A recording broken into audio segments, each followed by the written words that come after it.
Tous les soirs, 7 jours sur 7, Europe 1 Sport avec Éric Huette. Et après les décideurs du sport, place au football avec les experts qui sont dans ce studio. On va commencer par les saluer bien évidemment sur la gauche. Juan José Dorado. Bonsoir Juan José. Buenas tardes o buenas noches, como on dit en Espagne. Exactement. Javier Prieto Santos. Il y a une touche espagnole. On est où là ? On est à Paris ou on Bah est... oui, mais c'est quoi là sur ce flanc gauche là?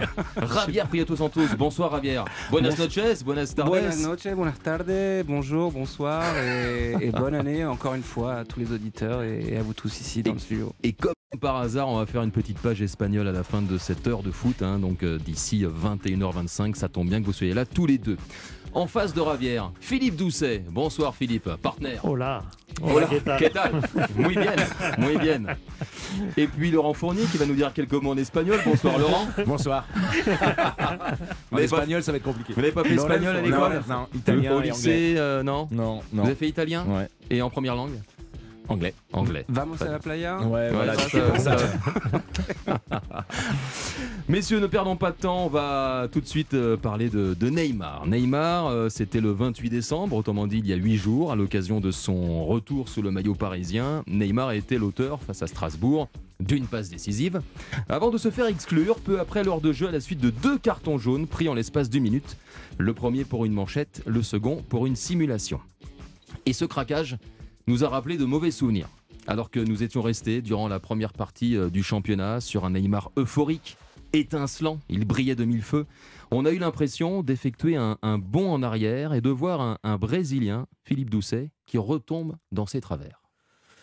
Oui, mais le personnage intègre ça. Il faut intégrer que Neymar, ça fait partie du personnage de Neymar. Déjà, le premier match de la Coupe du Monde contre la Serbie, je trouvais qu'il était déjà retombé dans certains trucs, cherchant l'incident, attendant. Une fois qu'il a dribblé le défenseur, il attend que le défenseur revienne sur lui pour faire une faute, pour créer l'incident, Bon, voilà, ça fait partie de son personnage. Il y a des jours où il est mal luné, quand il est bien, c'est un joueur fantastique. Quand il est mal luné, il met l'incident sur le terrain mécaniquement. Et contre Strasbourg, malheureusement, dès le début du match, il a commencé comme ça. Alors évidemment, il a pris quelques coups, donc tout le monde a pris sa défense en disant ah ouais, mais non, vous voyez, c'est parce qu'il a pris des coups. Non, c'est pas vrai. Il était mal luné, il était dans un de ses mauvais jours. Il a créé les incidents petit à petit dans le match. C'est effectivement monté et il a fini par craquer lui-même. C'est dommageable, évidemment, parce que quand on a un tel talent, on a tendance à se dire qu'il ne devrait pas perdre son temps à se perdre là-dedans, ce qu'un Messi ou un Ronaldo, par exemple, n'ont jamais fait. Ils ont toujours résisté à ce genre de petites vengeances ou de petites dérives sans grand intérêt qui le grandissent pas. Mais ça fait partie du personnage. Il est comme ça. Il a un côté gamin, sans doute. C'est un côté, je ne sais pas, qui fait partie du personnage. Et dans ce cas-là, effectivement, il est très difficile à gérer. Je pense que pour un entraîneur, c'est compliqué. C'est d'autant plus dommageable, Javier Prieto Santos, que pendant plusieurs mois, d'août jusqu'à début novembre, on a vu un super Neymar. Ouais, 15 buts, 12 passes décisives avec le PSG. C'était peut-être sa meilleure saison son meilleur début de saison depuis très très longtemps. Moi, je me suis habitué Sous le maillot parisien depuis son arrivée, sans doute? Depuis la première saison? Oui, parce qu'on l'attendait au tournant. Il y avait eu des rumeurs à l'intersaison qui disaient que le PSG voulait s'en séparer, qu'il était sur le marché. Et c'est quelqu'un qui réagit à l'ego comme tous les grands champions, je pense. Je me rappelle quand le public l'avait sifflé, enfin quand il avait souhaité retourner à Barcelone, que tout le monde l'attendait. Je crois que c'était contre Strasbourg. Exactement. Il avait claqué un retourné, et puis toute fin du match. Et puis il avait éteint toutes les polémiques et tous les sifflets. Et là, c'est pareil. J'avais l'impression qu'il avait quelque chose à se prouver. Il s'était préparé pour le mondial. Neymar, ce sera toujours Neymar. C'est-à-dire que, comme l'a dit Philippe, c'est quelqu'un qui en fait trop, qui aime la chantilly, qui aime parler, qui aime le trash talking, qui aime le crochet de trop, il en fait toujours trop. Mais c'est aussi pour ça personnellement, que moi je l'aime, parce que c'est un joueur différentiel, c'est un joueur différent, et on va au stade pour voir des joueurs qui sont capables de faire des choses qu'on ne voit pas en national ou même en Ligue 1. Lui, c'est un joueur stratosphérique. Le problème, c'est je trouve qu'il n'a pas mûri. et ça le dessert parfois. Il arrive à se parasiter tout seul, à s'intoxiquer le cerveau tout seul. Et c'est dommageable, notamment pour ses coéquipiers, parce que ces pétages de plomb aboutissent souvent à sur des rouges. Mais je pense qu'il va bien finir la saison. Je trouve que son mondial a été tronqué. Il est frustré par cette blessure qui ne lui a pas permis de donner la pleine mesure de ses moyens au Qatar. Et j'ai revu ce matin ou hier dans la presse espagnole qu'il y avait encore des rumeurs qui disaient que le PSG voulait s'en séparer. Et c'est quelqu'un qui, à chaque fois qu'il y a eu des rumeurs, a voulu les éteindre par des prestations XXL. Donc je pense qu'il finira la saison très bien si il évite les blessures. Laurent Fournier, c'est vrai qu'on a quitté un Neymar lors de la Coupe du Monde qui l'a dit lui-même. Il était détruit psychologiquement. Il y a eu depuis plusieurs jours où il a pu récupérer physiquement, moralement, psychologiquement. Mais dans quel état l'a-t-on véritablement récupéré? Ça, nous, on l'ignore. Mais selon vous, vous qui avez été footballeur, qui connaissez bien aussi l'actualité du Paris Saint-Germain, comment vous avez perçu ce Neymar, Philippe l'a dit, dont on a souvent un petit peu titillé les chevilles face donc à cette équipe de Strasbourg. Les Strasbourgeois n'en sont pas privés. Et un Neymar qui en plus a quitté le Parc des Princes avant la fin de la rencontre. Est-ce que vous trouvez ça également acceptable? Oui, acceptable, parce que la frustration, elle est énorme par rapport à ces 2 cartons jaunes et son carton rouge. Après, quand on parle de blessures, je crois que de temps en temps, Neymar, il les cherche, les blessures. Comme vous le disiez tous les deux, c'est d'éliminer un joueur et après de réessayer de l'éliminer. Je pense que de temps en temps, il faut respecter le football et les footballeurs. Le talent, il est énorme. Sur les 6 premiers mois, j'ai trouvé qu'il avait une marge de progression énorme au niveau de l'attitude. L'attitude d'un vrai footeux, avec les qualités qu'il a. Il était capable de faire jouer ses partenaires, de faire gagner son équipe avec une simplicité qu'on n'avait pas connue. Après, il est capable de faire des coups exceptionnels, mais quand il devient joueur qui cherche à humilier son adversaire, à chercher les fautes, à essayer de faire la différence individuellement ou de vouloir dribbler 4 fois son adversaire et revenir et de partir, c'est énervant. Oui, c'est énervant. C'est énervant pour l'adversaire et c'est pour ça qu'il est comme ça. Si on retrouve le Neymar des 6 premiers mois, moi je vous dis que le Paris Saint-Germain peut aller très loin. Si on voit le Neymar qui a joué contre Strasbourg, c'est une catastrophe pour le PSG. C'est vrai qu'il était en mission, Juan José Dorado, ce Neymar, comme l'était d'ailleurs aussi Mbappé et Messi. Ils étaient en mission commando pour aller remporter la Coupe du Monde. Donc on savait que 2 des 3 en question allaient revenir le moral dans les chaussettes. Est-ce que comme Laurent à l'instant et Javier il y a quelques instants, est-ce que vous, Juan José Dorado, vous estimez aussi que Neymar est capable de mettre un mouchoir sur cette immense déception et de redevenir le Neymar qu'on a vu en première partie de championnat? Est-il capable? Pourquoi pas? Je dis pourquoi pas, mais je ne suis pas si convaincu. Pourquoi je vous dis ça? Tout simplement, il faut se poser la question. Depuis qu'il est arrivé au PSG en 2017, il a été expulsé à 5 reprises du championnat. Une seule fois, quand il était à Barcelone. Une seule fois. Ça veut tout dire. Deuxième chose, psychologiquement, il est touché, forcément. Mais quand vous avez en face Messi, champion du monde, et Mbappé, qui est quand même finaliste, vous allez récupérer, et meilleur buteur, vous allez récupérer comment psychologiquement? Puisque vous n'êtes que le 3e. Dans cette attaque de feu, dans cette attaque du PSG. Et puis, il faut juste se rappeler, on a eu ce débat à un moment donné ici, juste avant le mondial. On se disait quelque part, si le Brésil, qui était la grande favorite, gagne, on va peut-être perdre Neymar parce qu'il va tellement faire la fête qu'il ne sera pas en état de les jouer par la suite. Mais s'il perd le mondial, il va être très touché psychologiquement. Et je pense que c'est le cas. Ce que nous avons vu du côté des Strasbourg est quand même effectivement très symptomatique de Neymar. Rappelez tout simplement que quand il était dans le championnat espagnol, Javier Tebas, qui est le président de la Liga, avait dit à un moment donné, c'est normal qu'il soit blessé parce qu'il provoque. Vous l'avez signalé tous, c'est un provocateur. Et effectivement, ni Messi ni Ronaldo n'ont jamais fait... Ça a toujours été, même à Santos. Voilà, mais voilà, donc c'est pour ça que je peux comprendre qu'il soit provocateur. D'accord. Je peux comprendre qu'on fasse parfois, les arbitres veuillent bien le protéger quelque part. Mais en même temps, c'est le bad boy du football aujourd'hui, français. Et je trouve que cette défaite du côté du Qatar l'a touché plus qu'on ne le pense et qu'effectivement, face à un Mbappé et un Messi, il va avoir du mal quand même à récupérer. Bien, vous parlez de Messi, justement, le retour de Messi, Philippe Doucet, à l'entraînement hier donc, du Paris Saint-Germain, on a vu un petit peu quelques images. Ce retour doit sans doute faire du bien à Neymar. On a vu des sourires parce qu'on sait que leur complicité est évidente. Elle l'était déjà au moment où ils jouaient au Barça ensemble. On a retrouvé cette complicité à Paris. Finalement, Messi pourrait redonner le moral à Neymar. Oui, on va pas jouer au psychologue parce que voilà, les joueurs, ils ont leur psychologie, ils ont leur personnalité, etc. Mais oui, on sent bien qu'ils sont assez heureux quand ils se retrouvent, clairement. Donc on va supposer qu'effectivement, c'est plutôt bien pour lui. Bon, ils savaient qu'ils allaient se revoir, hein. Il n'y avait pas de doute, hein. Il y avait juste quelques jours de délai supplémentaires pour Messi, mais oui, c'est sûrement, ça ne peut être que positif, effectivement. Je crois qu'il ne faut pas en faire trop sur ah oui, mais il va être jaloux parce que l'autre est champion du monde, l'autre ceci, l'autre est meilleur buteur, etc. Il ne faut pas en faire trop. Ils sont quand même contents de jouer ensemble, ces joueurs-là. C'est génial pour eux, c'est génial de jouer ensemble, tout simplement. Donc ils profitent les uns des autres et c'est quand même des très très bons moments à passer ensemble, évidemment, et que ça fera du bien à Neymar quand tout le monde sera là et qu'ils pourront jouer à leur meilleur. Et c'est ensemble qu'ils pourront aller le plus loin possible, notamment en Ligue des Champions.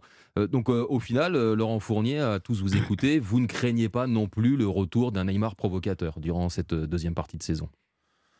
Ben non, mais moi j'aimerais bien le voir comme il l'a fait pendant les 6 premiers mois, parce que je trouve qu'il est performant, il aide son équipe, et il est disponible, il est capable de faire des passes décisives, de marquer des buts.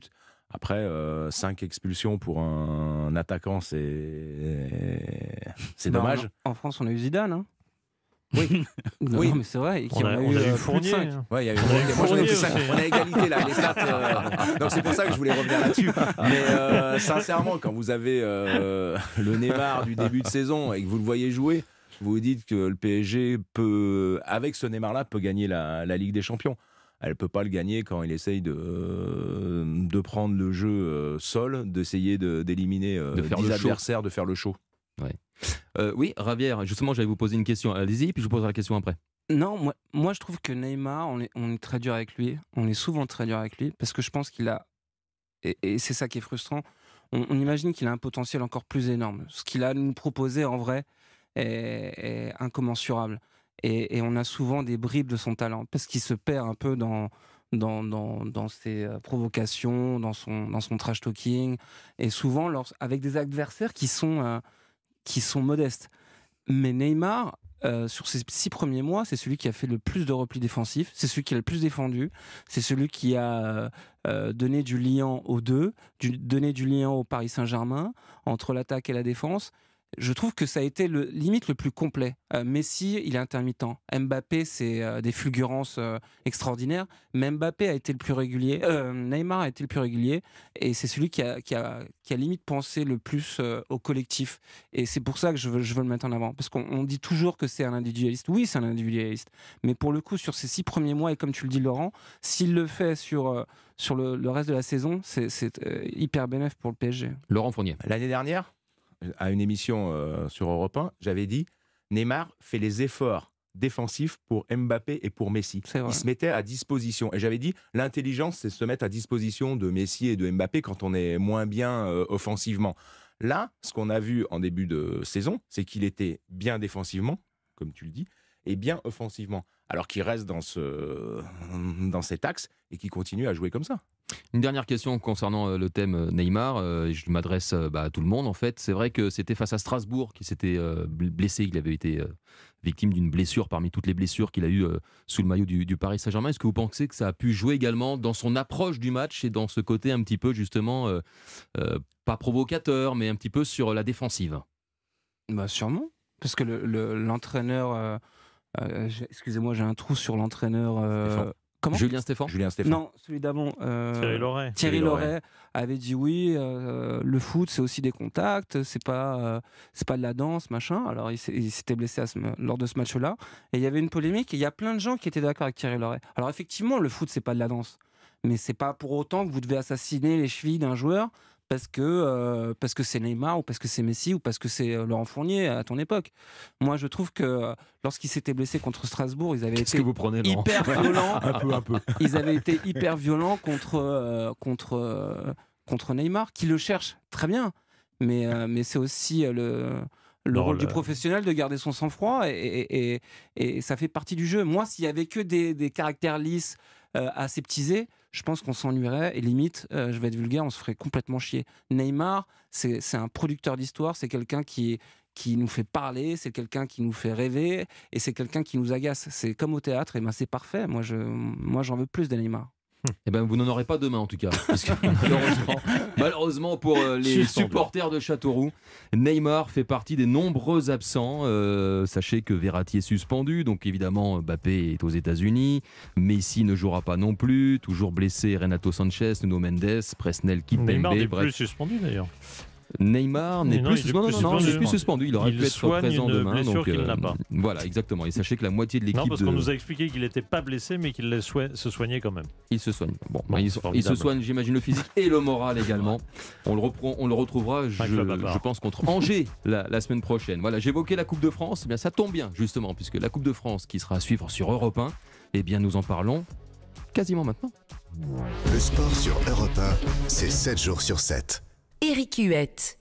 Ils étaient au départ 5698 et ils ne sont plus que 64. Ils, ce sont les clubs encore engagés en Coupe de France, dont les 32e de finale vont démarrer demain, vous l'avez compris, avec notamment ce très attendu Châteauroux, Paris Saint-Germain, à suivre en intégralité sur Europe 1.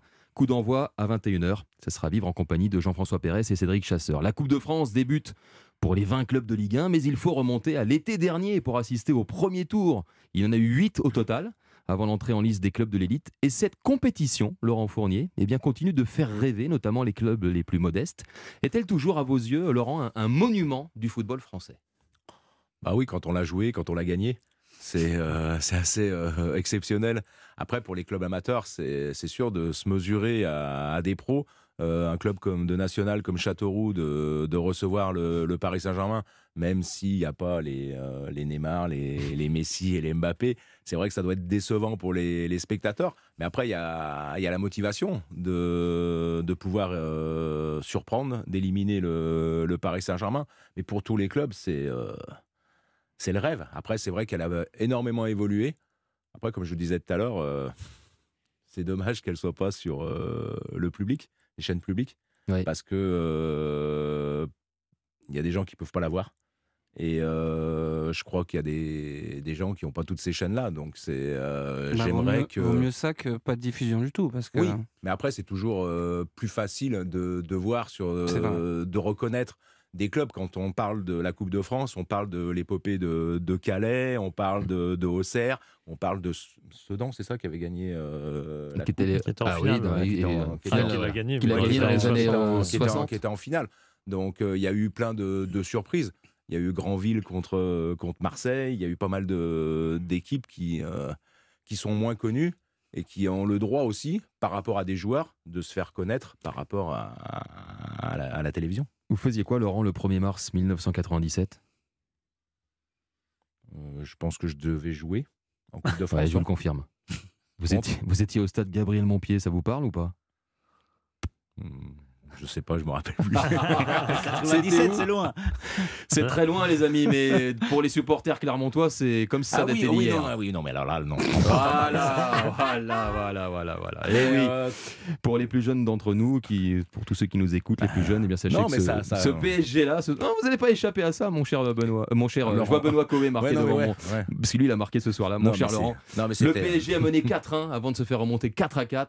Et de perdre au tir au but. C'était un club qui évoluait clairement à l'époque en National 2, donc en 4e division. Voilà. Ah non, mais je me rappelle. Super souvenir. C'est super souvenir pour Laurent. Déception. Après, quand vous menez 4-1, après, bravo à eux. Mais ce qu'il y a, c'est qu'ils reviennent à 4-4. On fait les prolongations, on n'arrive pas encore à faire la différence. Et sur les pénaltys, ils ont maîtrisé plus que nous. Il n'y a rien qui a fonctionné. Il y a même Bruno Ngoti qui a marqué contre son camp à 3 minutes de la fin. Voilà. Bon, ça, c'était pour la petite plaisanterie à l'égard de Laurent Fournier. Philippe Doucet, c'est avant tout, évidemment, son côté populaire qui permet à la Coupe de France, Philippe, d'être toujours aussi prestigieuse. Oui, et puis Laurent, c'est symbolique que Laurent cite, bon, bien sûr, ses victoires, parce qu'il en a gagné plein des Coupes de France, mais le symbole de la Coupe de France, c'est Calais, c'est Granville, c'est tous ces clubs qui ont marqué l'histoire en faisant Carquefou, etc., en faisant des exploits. Chambéry, Andrézieux. En faisant des exploits incroyables. Et c'est ça qui marque l'histoire de cette Coupe de France, parce qu'elle est fondamentalement. C'est pour ça que pour moi, la magie existe toujours. Évidemment. Maintenant, elle s'inscrit dans un calendrier qui est tellement surchargé. Il y a du foot tous les jours, donc c'est plus difficile qu'avant. C'est vrai, c'est plus difficile. Elle a plus de mal à exister. Mais malgré tout, la magie existe toujours. C'est la seule coupe au monde, enfin au monde. En tout cas, des pays que je connais, c'est la seule coupe où n'importe quel club amateur peut s'inscrire. Bon, ils ne s'inscrivent pas tous, c'est dommage. Il y a une douzaine de mille de clubs en France, douzaine de milliers de clubs en France. C'est dommage que tout le monde ne s'inscrit pas. Moi, je trouvais que la fédération devrait faire en sorte que tout le monde s'inscrive pour que ce soit symboliquement, quasiment, pour que symboliquement, et qu'on commence carrément l'année d'avant, mais peu importe, parce que sinon on n'y arrive pas. On n'arrive pas à faire tous les tours, mais peu importe. Mais en tout cas, déjà 6 000 participants, c'est merveilleux. C'est pas 6 000, mais 5 700, ça baisse. Ça baisse tous les ans quand même. Oui, effectivement, c'était 7 000 il y a quelques temps. Maintenant, il y a 3-4 ans avant le Covid, il y avait 7 000. Bon, là, on est en 5 700. Donc, on a perdu 1 500. C'est beaucoup, hein? Non, c'est beaucoup. Non, mais c'est beaucoup. Mais malgré tout, il y a toujours cette magie, il y a toujours ce truc incroyable qui fait qu'un 3e tour de Coupe de France, c'est la passion au village. Moi, j'ai toujours vécu ça et j'ai toujours adoré la Coupe. J'ai toujours été voir des 6e, 7e, 8e tours. Alors qu'en fait, paradoxalement, à partir des 16e, ça m'intéresse plus beaucoup. Je m'en fiche un peu, quoi. Les matchs entre équipes de D1, tout ça, je m'en fiche. On les voit tous les ans. Bon, s'il y a une belle surprise, un club de National ou de CFA, bon, très bien. Enfin, CFA, National 2 maintenant. Très bien, ok. Mais sinon, à partir de 16e, ça m'intéresse plus beaucoup. Mais je trouve que cette magie, elle reste quand même. Elle reste attachée à cette épreuve. Pour Juan José Dorado, on aura l'occasion tout à l'heure de parler de la Copa del Rey, la Coupe d'Espagne. Et puis je vous demanderai tout à l'heure. Eh bien justement, on verra. Voilà, vous gardez ça pour tout à l'heure, mon cher Juan José. C'est une compétition unique, mais c'est surtout la possibilité aussi, Juan José, cette Coupe de France pour le football amateur, eh bien d'être une formidable vitrine justement pour lui. Mais vous savez, un truc énorme avec la Coupe de France. Mais un truc énorme. Et Philippe le disait, je crois que vous êtes les seuls à donner cette importance à cette Coupe de France. Et je vous dis ça en tant qu'étranger, justement. Quand j'arrive en France, et moi je vois dans les années 2000 Calais en finale, je me dis, mais Calais en finale, les Herbiers, Quevilly, dont vous avez parlé. Ouais. Mais pour nous, les Espagnols, c'est impensable. Nous, on a 1980, Castilla qui était arrivé en finale, mais c'est impensable pour nous. Alors, cette ferveur que vous avez en France, à tous les niveaux, et beaucoup moins du côté espagnol. Donc, c'est pour ça que je vous dis, vous avez vraiment un truc qui est très, très performant, qui est unique chez vous, parce que chez nous, on a même des équipes, effectivement, qui décident de ne pas la jouer, comme le Barça, à un moment donné, il y a quelques années, qui a décidé de renoncer à la jouer. Donc, vous voyez, il faut bien la préserver, il faut bien continuer avec elle, il faut bien l'alimenter, il faut bien, effectivement, peut-être obliger tous les clubs amateurs à participer à cette Coupe de France, parce qu'elle ne donne que des surprises. Et je vous dis, quand j'ai vu pour la première fois Calais en finale de la Coupe de France, je me dis, mais on est où là? Est-ce qu'à vos yeux, Javier Prieto Santos, cette Dame Coupe de France a toujours autant de charme pour sa 106e édition? Très sincèrement, non, vous n'êtes pas très convaincu, en soufflant dans le micro comme ça. Non, je pourrais bon effectivement vous dire, j'adore la Coupe de France, l'espèce de David contre Goliath a un charme fou. Mais j'ai jamais été un passionné de la Coupe de France. Moi, Calais, je me suis dit exactement la même chose que Juan José, sauf que j'étais en France et j'y suis né. Je me suis dit, mais on est où là? Parce que on est le seul pays où effectivement il y a des amateurs qui arrivent en finale de la Coupe nationale. Moi, ça me pose un espèce de souci, parce que ça veut dire que les pros ne la prennent pas au sérieux. Et donc, du coup, s'ils ne la prennent pas au sérieux, comment voulez-vous que les spectateurs ou les téléspectateurs la prennent au sérieux? Je veux bien, encore une fois, la magie, j'ose même pas imaginer le bonheur des amateurs qui mangent des professionnels. Mais moi, quand je vois le PSG, ou même en Espagne, c'est la même chose, et en Angleterre, où c'était sacré, ça commence aussi à le devenir, quand je vois qu'ils préfèrent faire jouer des jeunes, ou faire jouer les remplaçants des remplaçants, Je trouve que c'est un manque de respect pour cette compétition. C'est un peu ce qui avait tué la Coupe de la Ligue. Et je trouve que d'année en année, ça s'empire. Et du coup, quand vous avez des deuxième, troisième couteaux, parce que c'est ça qui fait le charme. C'est pas de jouer contre le PSG, c'est de jouer contre Neymar, contre Messi, contre Ronaldo, contre Payet, contre qui vous voulez. Il y aura peut-être le frère Mbappé. Oui, non, mais voilà. Ils auront joué contre Mbappé. Et en fait, les amateurs, c'est ça qu'ils veulent, c'est pas jouer contre le PSG. Parce qu'effectivement, l'histoire retiendra qu'ils ont fait tomber le PSG ou Marseille ou un gros. Mais contre qui? Quel Marseille et quel PSG, quoi? Oui, non, mais là, après, bien sûr, les Laurent entraîneurs... Fournier. Pardon, excusez-moi. Les entraîneurs, ils font des choix. Après, nous, à l'époque, il n'y avait pas de choix. Moi, si je vous parle du match tout à l'heure de Clermont, il y avait toute l'équipe qui était là. Et on avait été en difficulté sur la fin et on n'avait pas pris ce match à la légère. Mais en parlant d'un seul match, il faut se rappeler que dans les années 80, moi, quand j'ai commencé la Coupe de France, c'était sur match aller-retour. Absolument. C'était le mardi et le vendredi. Et moi, je me rappelle de matchs contre Bastia où il y avait Claude Papy. C'est sûr qu'il n'y avait pas la Coupe de la Ligue. Il y avait moins de matchs en Coupe d'Europe. Il y avait moins de matchs en Coupe d'Europe parce que les Français, ils étaient à l'écart. Donc ça donnait un certain piment, à la Coupe de France. Et là, sincèrement, moi, samedi et dimanche, ce que je fais le dimanche, je regarde les surprises. Quand je prends mon téléphone portable, je me dis tiens, lui il a gagné, même avant les tours d'avant, le 8e tour. Je trouve que ça a toujours un piment particulier pour le football. Eh bien, vous regarderez votre portable demain soir, Laurent, pour savoir qui, entre Pau et Montpellier, va s'imposer. Pau, club de Ligue 2. Alors, les matchs à 18h demain. Pau, Ligue 2 contre Montpellier. Un duel de Ligue 2, Grenoble-Nîmes. Strasbourg-Angers.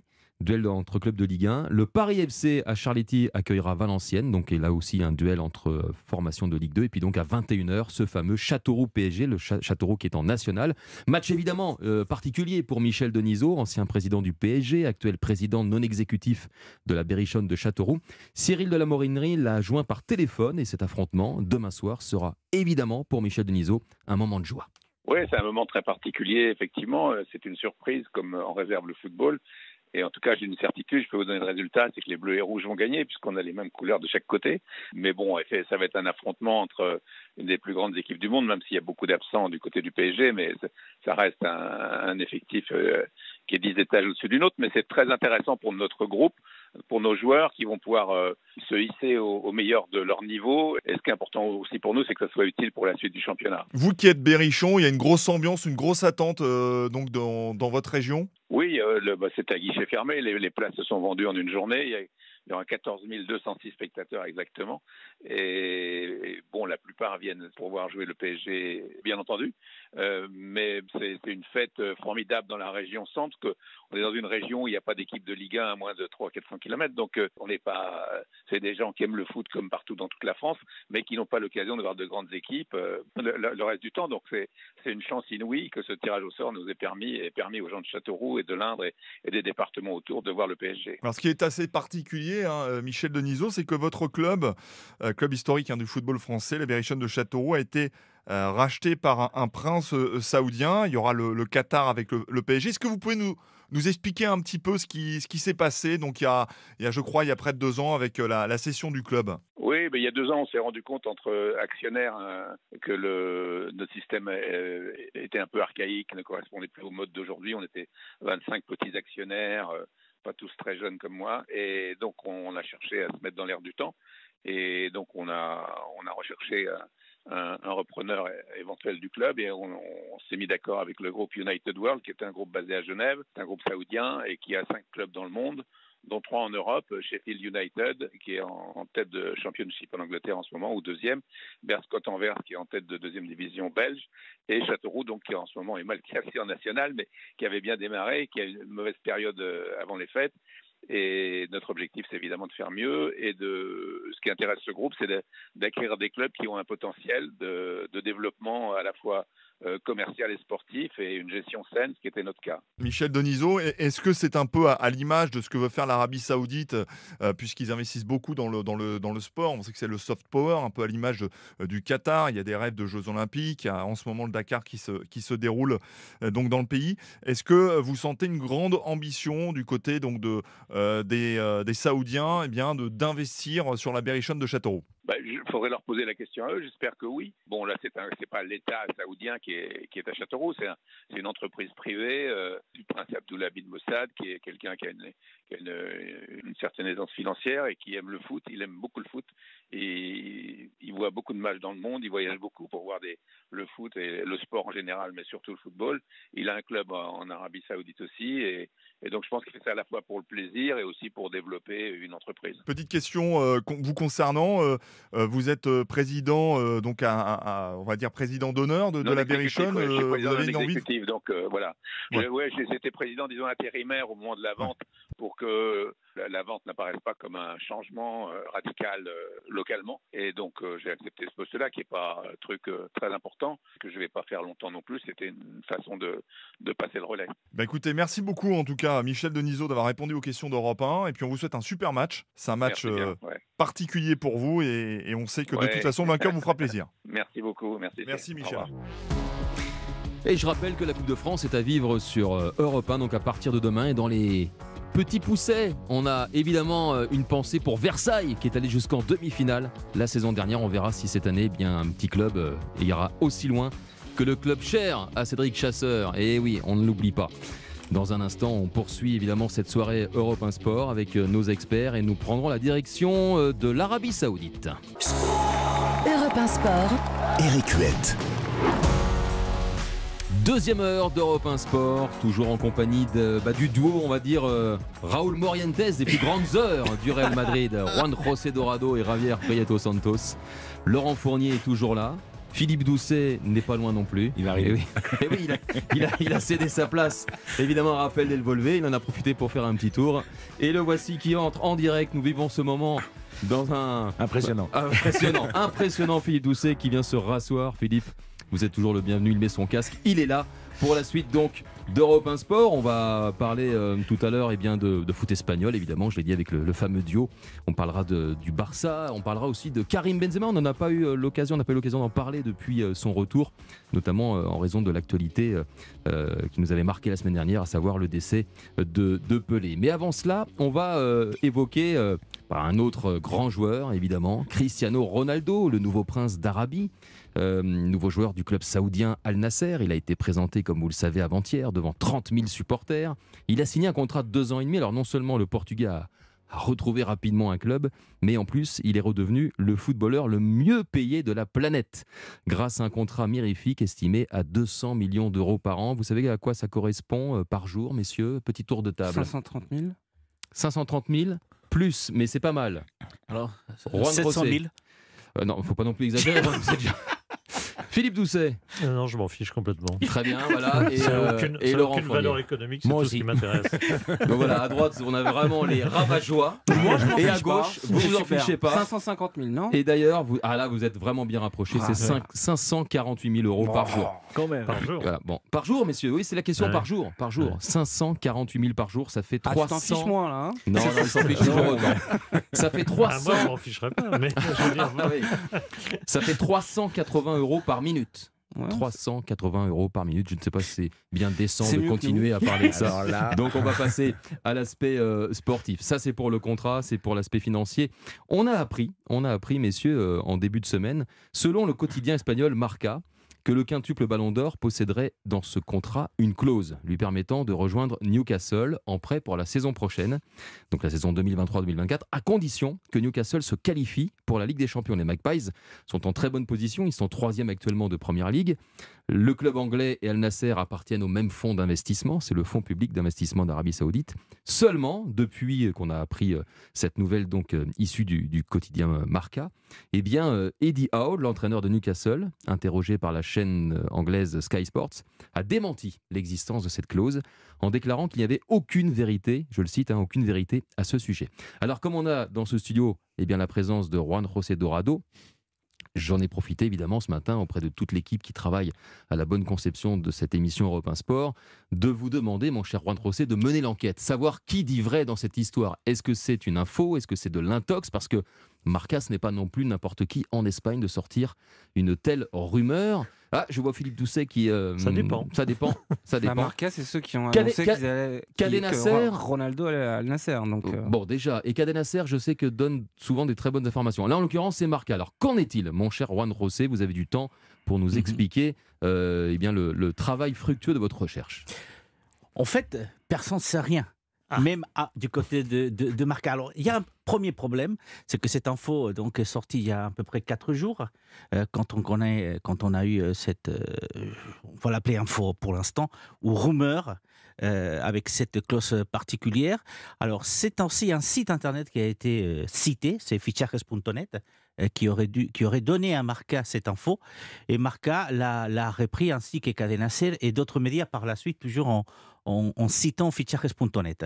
Alors, le problème, c'est que il y a des confrères avec qui j'ai parlé cet après-midi du côté de Radio Nacional d'Espagne ou encore du côté d'Eurosport Espagne qui m'assuraient que l'une des personnes les plus proches de Ronaldo en Espagne, qui est aussi un journaliste, Edu Aguirre, qui est l'un des collaborateurs del Chiringuito, par exemple, hier soir, pas plus tard qu'hier soir, n'a pas du tout évoqué cette histoire des clauses secrètes qui seraient dans le contrat. Il a évoqué effectivement qu'il y avait des propositions pour d'autres clubs en Espagne et en Europe, mais jamais il n'a voulu parler de cette clause secrète. Alors, le démenti qui est arrivé aujourd'hui du côté de Newcastle laisserait effectivement penser qu'encore une fois, cette rumeur convertie en info ne reste qu'une rumeur. Cela dit, on sait tous parfaitement que parfois les rumeurs ont quand même une partie de vérité. Faudra-t-il peut-être attendre la fin de la Première Ligue pour voir si Newcastle est parmi les 4 premiers ou pas, étant, je crois, 12e aujourd'hui. Troisième aujourd'hui derrière City et Arsenal. Donc, mais c'est vrai que du côté espagnol, aujourd'hui, on commence à mettre de la distance avec l'info qui a été avancée par Marca et fichajes.net. Comment vous avez réagi, Philippe Doucet, quand vous avez appris l'existence d'un éventuel donc accord, qui effectivement pour l'instant reste tout à fait informel, mais est-ce que vous êtes dit c'est peut-être aussi un choix dirigé pour justement essayer de rebondir en Première Ligue, ou pas du tout? Vous avez dit c'est l'aspect financier, Nasser était le seul club qui était capable de proposer un pont d'or à Cristiano Ronaldo. Oui, ça de toute façon le salaire est totalement irréel, et seul un club qui ne s'occupe pas de fair play financier peut mettre une somme aussi irréelle qui n'a aucun sens économique. C'est un salaire qui doit être à peu près 6 fois celui qu'il avait à Manchester United. Bon, donc ça n'a aucun sens. Ça n'a aucun sens économique, mais ça a un sens politique, si j'ose dire, enfin dans le sens où pour le soft power de l'Arabie Saoudite, et c'est pour ça que le fair play financier, heureusement qu'il existe, parce que vous vous rendez bien compte que en fait pour un État, pour un multimilliardaire, pour des gens fous alliés, en fait les sommes du football ne sont pas élevées en fait. Si tu as 5 milliards devant toi, tu peux délirer et acheter les 4 meilleurs joueurs du monde comme ça en 10 minutes pour jouer à Fribourg en Forêt-Noire, ou pour jouer à Újpest en Hongrie, ou n'importe quoi. Heureusement qu'il y a le fair play financier. J'espère que cette somme délirante permettra à quelques-uns, et quelques luberlus qui disent on nous embête, on ne peut pas acheter tous les joueurs, on nous embête. Heureusement qu'il y a ça, sinon il n'y aurait plus de football.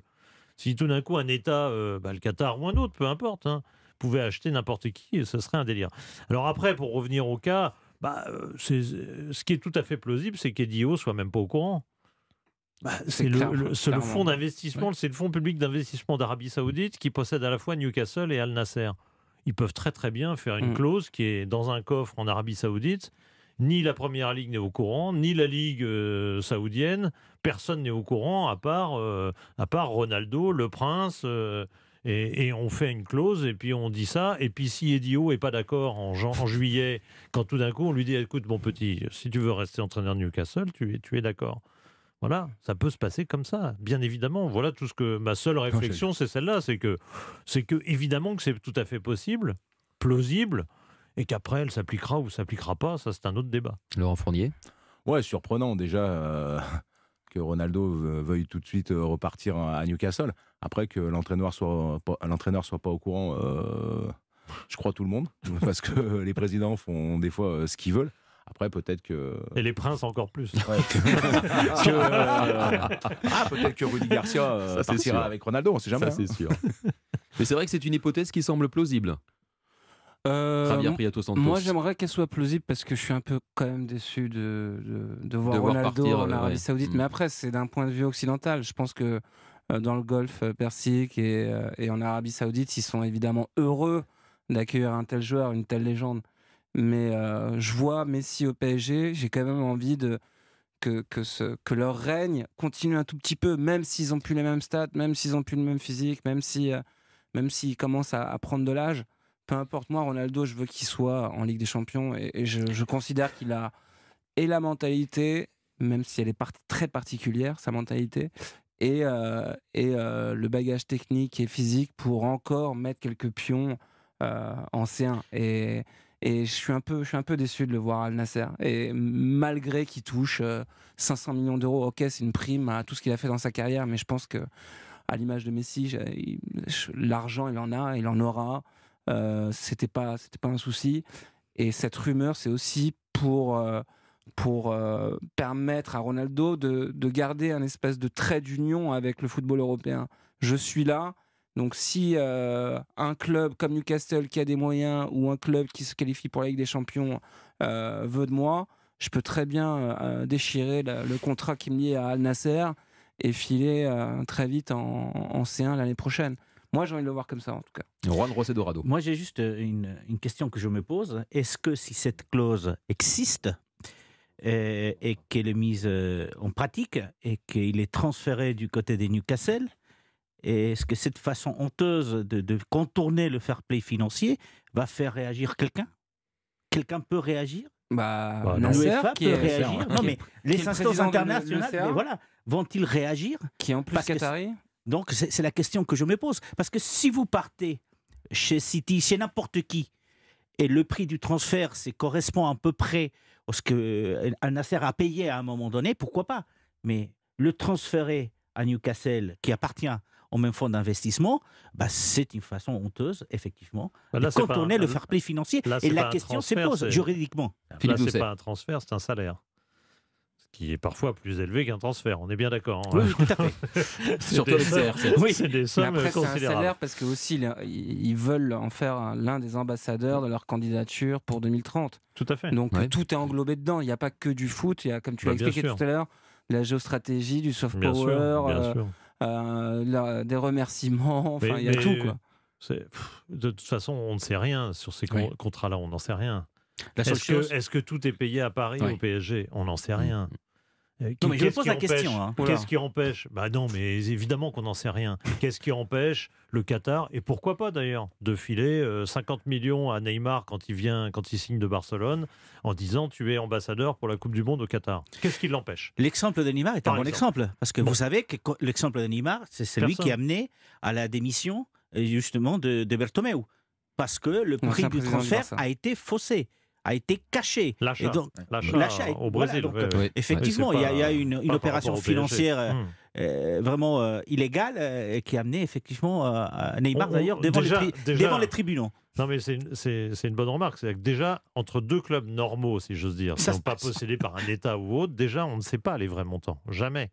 Ils sont toujours faux, les vrais montants. Sauf si vous êtes en bourse comme Benfica. Oui, sauf si vous êtes en bourse, éventuellement. Mais enfin, Benfica, vous êtes de la TPO quand même. Vous êtes de la TPO quand même, mais bon. Il y avait de la TPO. Bon, après, il a été avéré que c'était pas non plus très très net avec les Football Leagues. De toute façon, l'Arabie Saoudite n'aura pas le mondial, puisque vous le savez, 2030, ça sera l'Espagne, le Portugal et l'Ukraine. Exactement.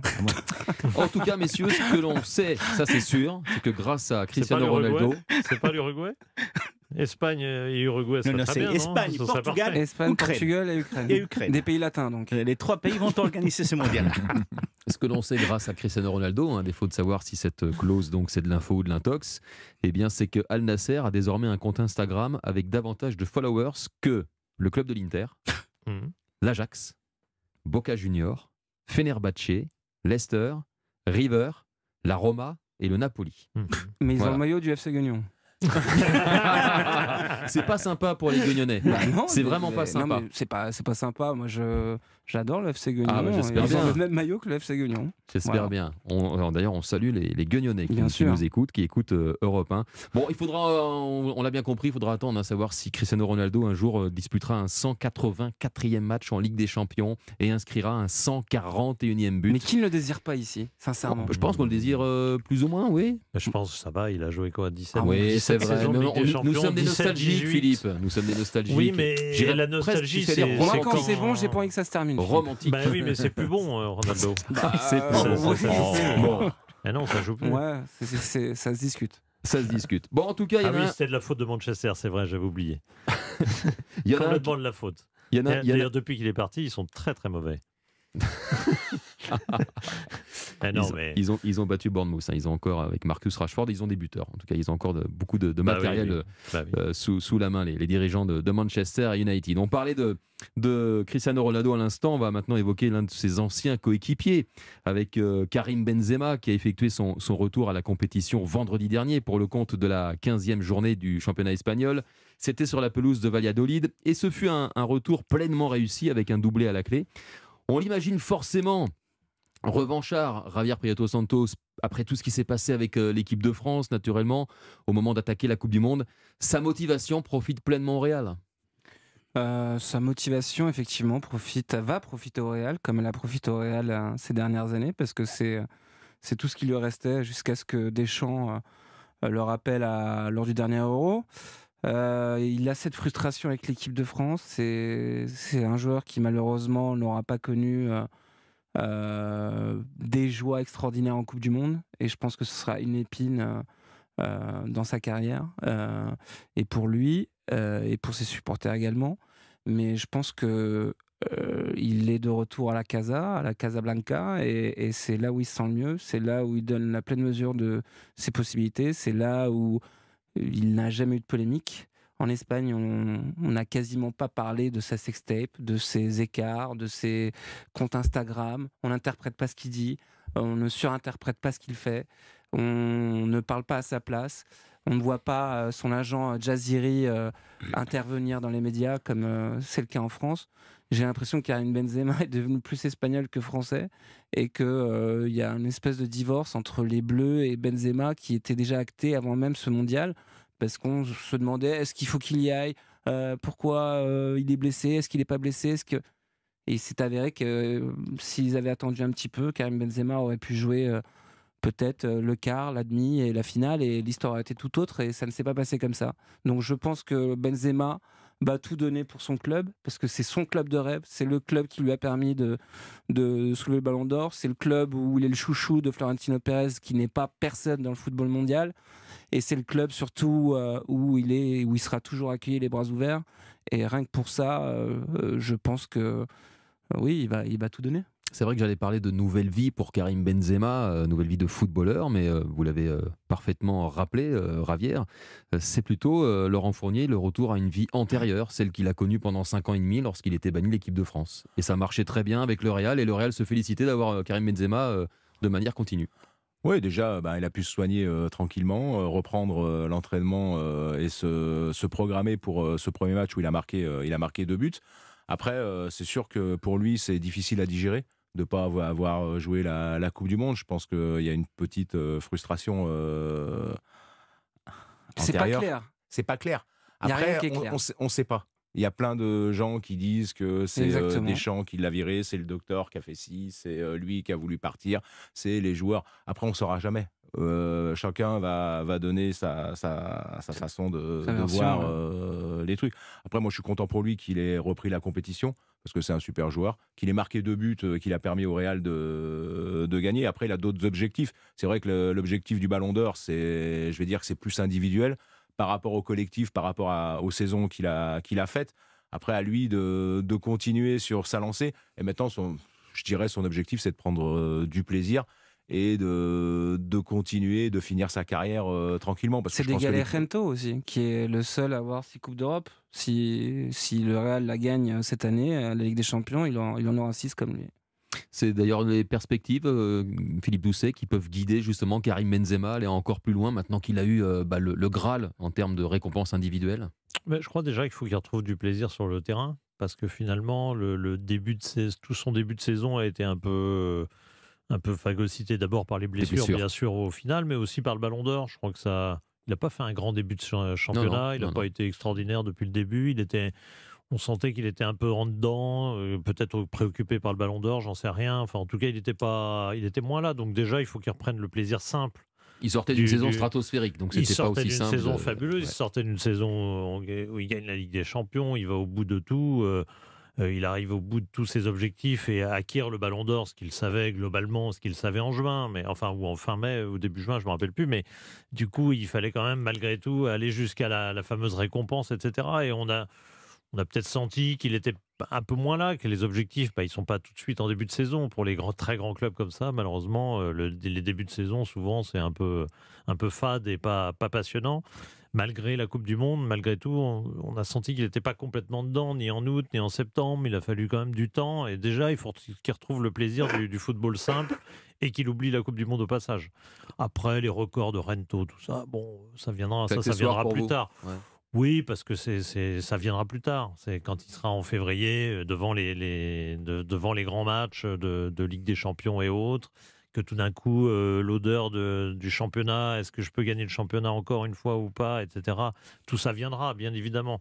C'est un peu, malheureusement, un des biais du football aujourd'hui. Alors, ça s'est peut-être aggravé avec la Coupe du Monde cette année, qui a un peu terni le début de championnat, si j'ose dire, les débuts de championnat. Mais c'est un peu le défaut du football aujourd'hui, c'est que finalement, on voit bien avec le PSG, avec ce discours qui est oui, non mais vous verrez, en dé-août, on est là à dire oui, non mais vous verrez qu'en mars, il y aura des adversaires plus difficiles, ça va être difficile. C'est quand même effrayant, quoi. Effrayant. On joue en août et on parle du mois de mars, quoi. C'est absolument invraisemblable. Le football, c'est toutes les semaines, quoi. Le haut niveau, c'est toutes les semaines. Et malheureusement, les joueurs aussi, après, ils finissent par rentrer là-dedans. Oui, c'est vrai. Si le Real perd 2 matchs en Espagne au mois de septembre, c'est le feu tout de suite. Je suis d'accord. Et ce ne sera pas le feu au PSG. C'est pas la même musique, on est bien d'accord.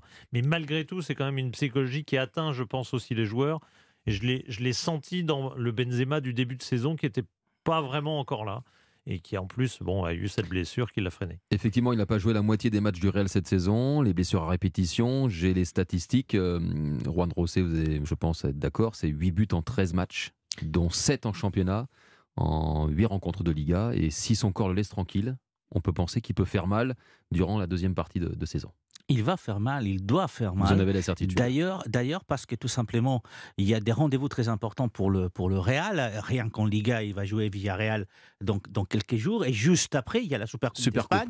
Il va partir en Arabie Saoudite, il va jouer Valence, Betis ou Barcelone, peut-être en finale, on verra. Mais le fait est qu'effectivement, il y a des rendez-vous très importants pour le Real Madrid.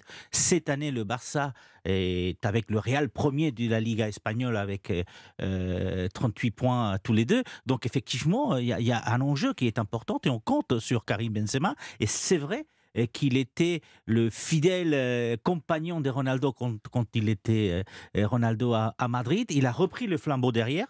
Et il était le meilleur buteur l'année dernière. Il est champion de la Coupe d'Europe. Et effectivement, il y a des records qu'il souhaite accomplir. Tout simplement parce qu'effectivement, il y a cette blessure de la Coupe du Monde, de ne pas être là.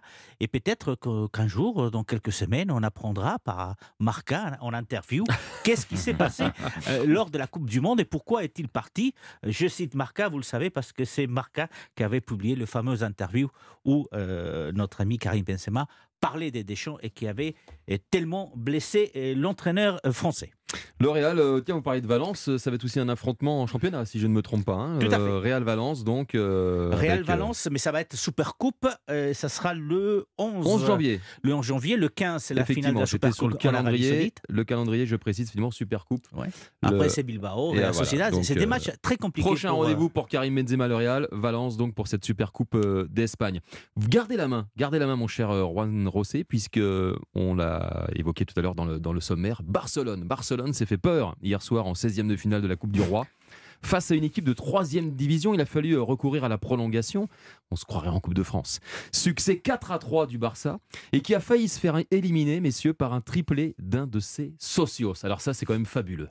Alors, c'est Capdevila, c'est un jeune joueur qui a été formé à la Masia, qui a joué avec les juniors du Barça pendant 2 années. mais qui n'a pas été retenu par le Barça, qui est parti d'ailleurs du côté de l'Angleterre et qui, depuis l'année dernière, a intégré donc Intercity, c'est le nom du club. De la région d'Alicante. Et il est né à Barcelone aussi, le socio. Il est aussi né à Barcelone. Donc, et il est socio, comme vous l'avez dit, effectivement, du FC Barcelone et qui a marqué donc un triplé face au Barça. Alors, vous vous rendez compte... C'est autorisé, ça? Un socio peut jouer contre le Barça? Contre le Barça. C'est fabuleux. Mais fabuleux. Vous vous rendez compte que vous, dans le 11 de départ du Barça, je regardais tout à l'heure, vous avez Alba, vous avez Koundé, vous avez Busquets, Dembélé, Ferran Torres, Memphis Depay. Tout ça, c'est des joueurs qui ont joué le Qatar, qui était la Coupe du Monde. Et 10 jours après, ils se retrouvent à jouer face à une 3e division. Et effectivement, ils ont failli se faire éliminer. Et ça reprend le débat qu'on avait tout à l'heure sur les aspects psychologiques des joueurs. Vous quittez la Coupe du Monde et vous vous faites éliminer pratiquement par une 3e division espagnole. Et c'est la Coupe de France aussi. Et c'est ça, en fait, la beauté de cette coupe. En 40 secondes, Javier Prieto Santos. En Espagne, il y a une nécessité pour les gros de gagner la coupe, parce que si vous la perdez, vous tombez dans des énormes problèmes. Et le Barça de Xavi, avec pas mal de points et premier ex-aequo avec le Real, mais c'est pas du tout une grande équipe. Moi, je suis un peu déçu par ceux-là. Par ces Blaugrana et donc à mon avis il ferait mieux de se concentrer parce que hier ils sont passés très près de la correctionnelle. Et bien on va devoir se concentrer sur la Supercoupe désormais puisque c'est le même refrain que pour le Real, n'est-ce pas Juan José, puisque le Barça, vous l'avez dit tout à l'heure, va affronter le Betis en demi-finale de la Supercoupe d'Espagne. Ce sera le prochain rendez-vous donc des Blaugrana. Messieurs, merci beaucoup. Muchas gracias. Juan José Dorado, Javier Prieto Santos. De nada.